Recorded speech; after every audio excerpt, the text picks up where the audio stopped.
Noong June 13 ay naganap ang pinakamalaking giyera sa kasaysayan ng Israel at Iran, kung saan nakagawa ng malaking damage ang Iran at Israel sa isa't isa.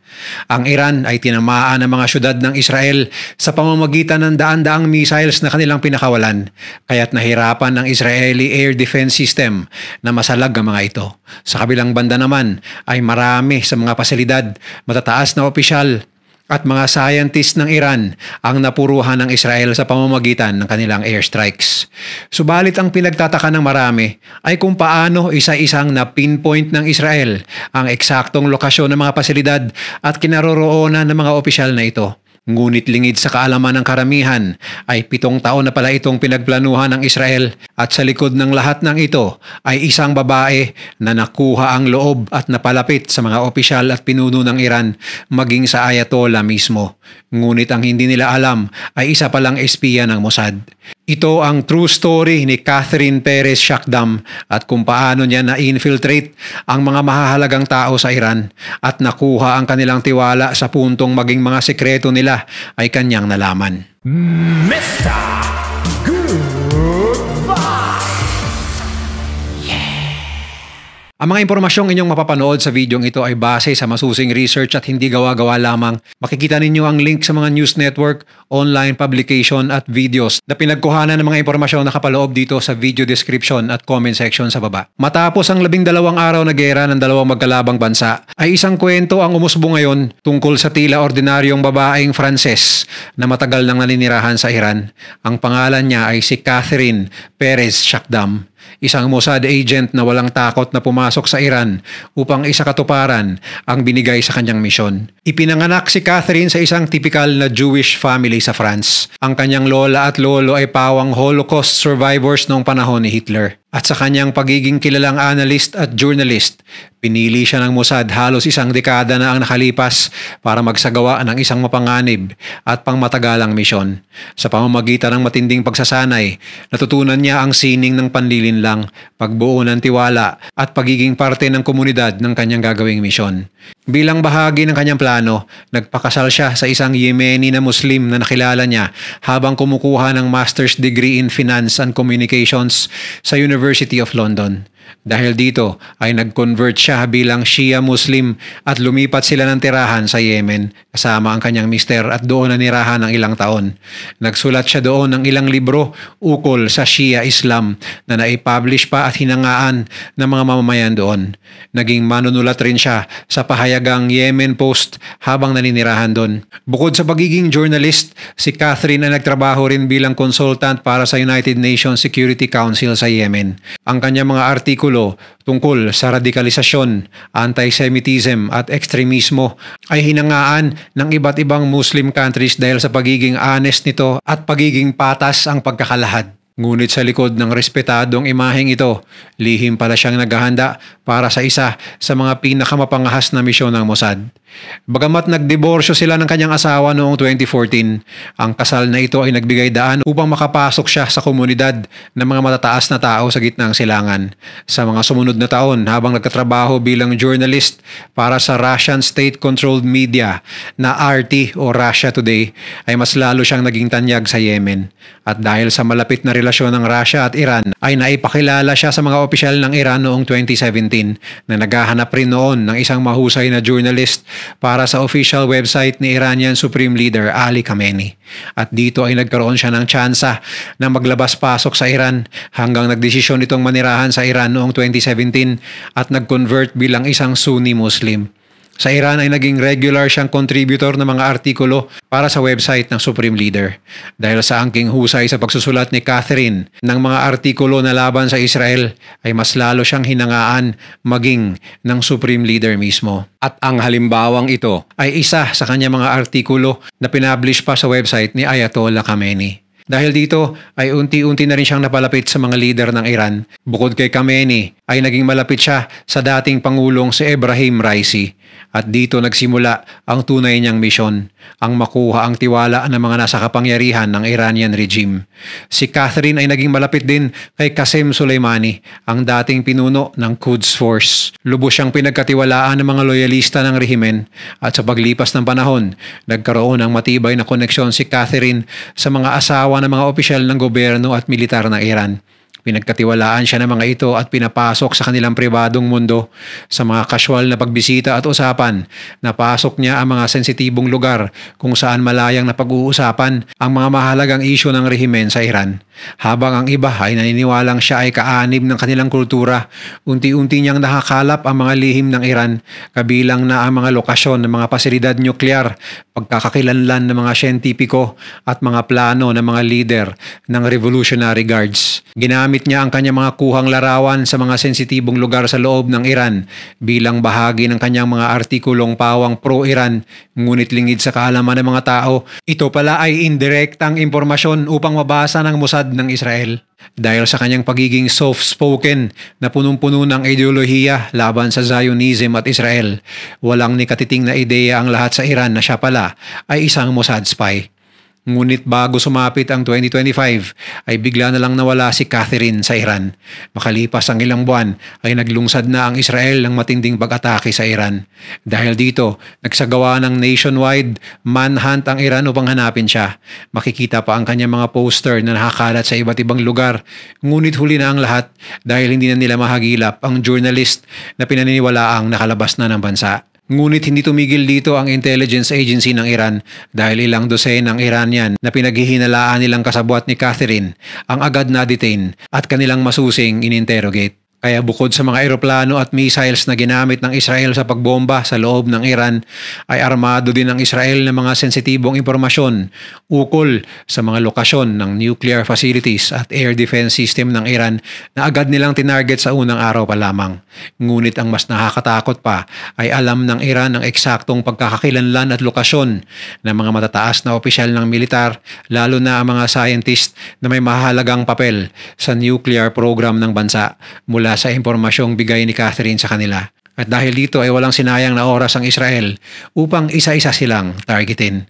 Dalawa sa mga matataas na opisyal ng Iran na napuruhan ay sina Hossein Salami na commander ng IRGC o Islamic Revolutionary Guards Corps at si Mohammad Hossein Bagheri na chief ng Iranian Armed Forces. Napaslang din ng Israel ang 14 na Iranian scientists, ngunit ayon sa mga ulat sa kasamaang palad ay nadamay ang 11 sa kanilang mga kamag-anak na kasama nila nung sila ay tinarget ng Israel. Ayon pa sa isang ulat na nagpadala pa umano ang Mossad ng mensahe sa isang grupo ng mga military official ng Iran at sinabihan ng mga ito na may emergency meeting sa isang lokasyon na madalas nilang pinagdadausan ng pagpupulong.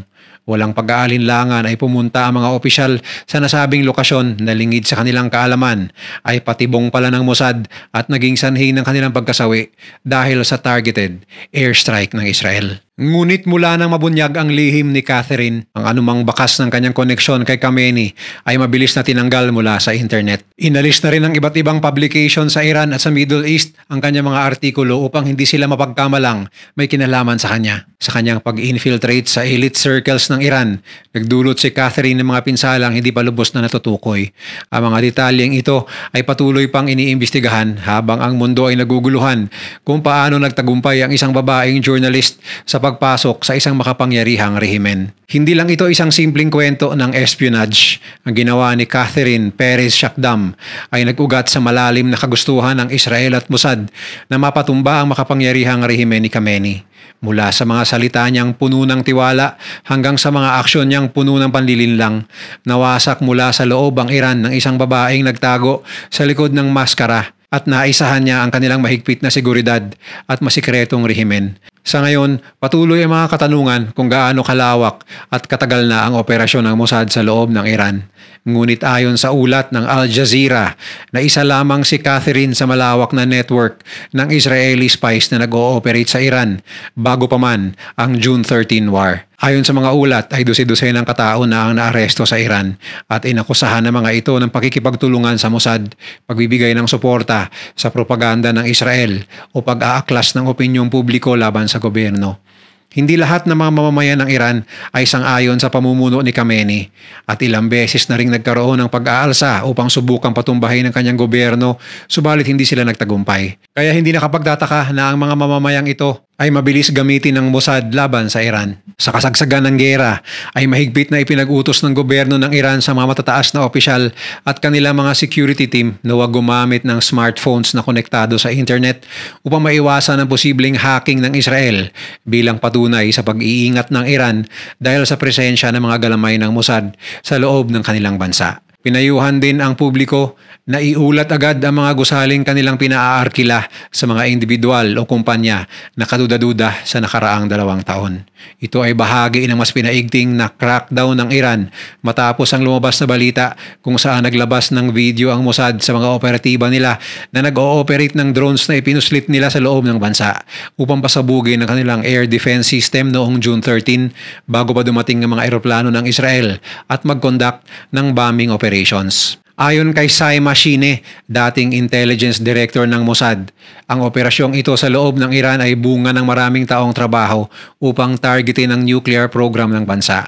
Ang mga ito ay ginamit sa pag-atake sa mga target na natukoy gamit ang isang US-developed AI model base sa datos na nakalap ng Israeli agents, kasama na dito si Catherine mula sa loob ng Iran. Ayon kay Myri Aisin, isang Israeli military intelligence specialist, hindi nauunawaan ng maraming tao kung gaano kami kaagresibo. Kailangan mong magtanggal ng anumang electronic device na konektado sa internet kung gusto mong umiwas sa aming surveillance.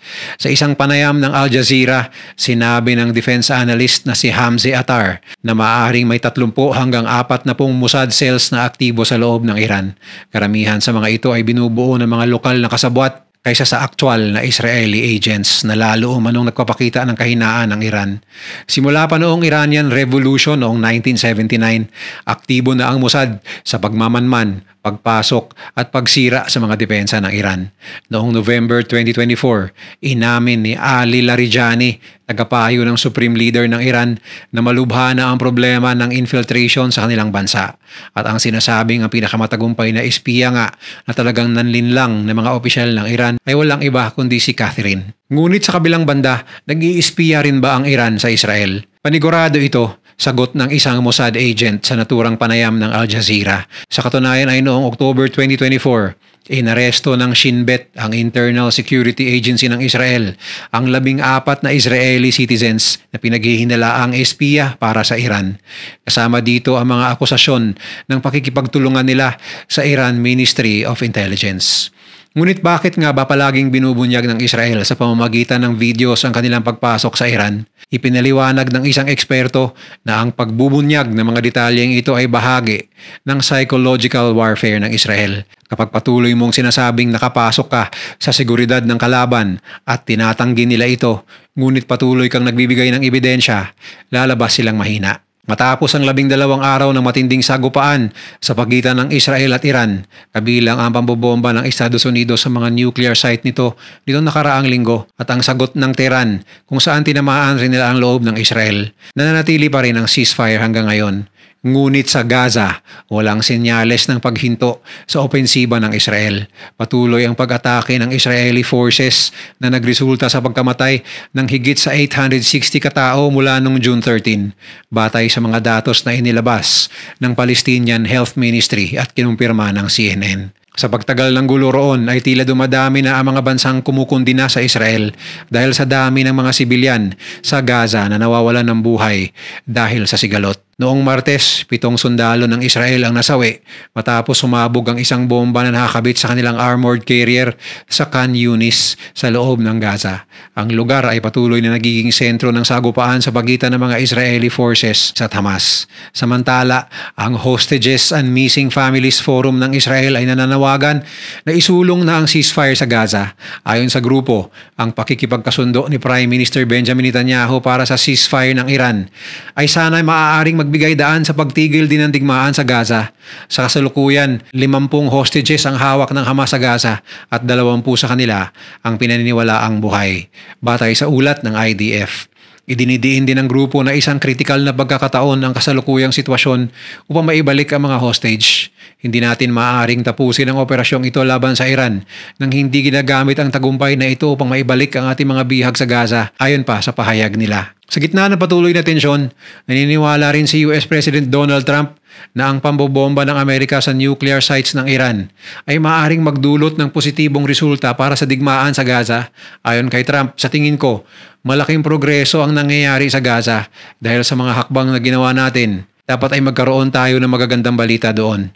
Nagpahayag naman si Israeli opposition leader Yair Lapid ng parehong pananaw na nagsasabing, ngayon ay Gaza naman. Ito na ang sandali upang tapusin ang digmaan doon at maibalik ang mga bihag at matapos na rin ang gera sa Gaza para sa mga sibilyan. Panahon na upang simulan ang muling pagbangon ng Israel at Gaza. Habang patuloy ang ceasefire sa pagitan ng Iran at Israel ay naghihintay ang mundo sa maaaring maging resolusyon ng digmaan sa Gaza. Nananatiling hamon pa rin ang makamit ang kapayapaan doon.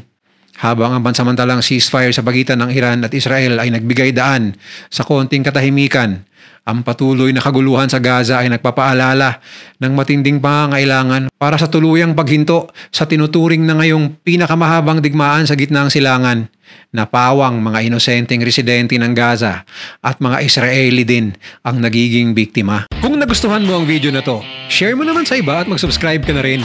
Panoorin mo na rin yung mga videos na nasa kanan para lalo pang maubos ang oras mo.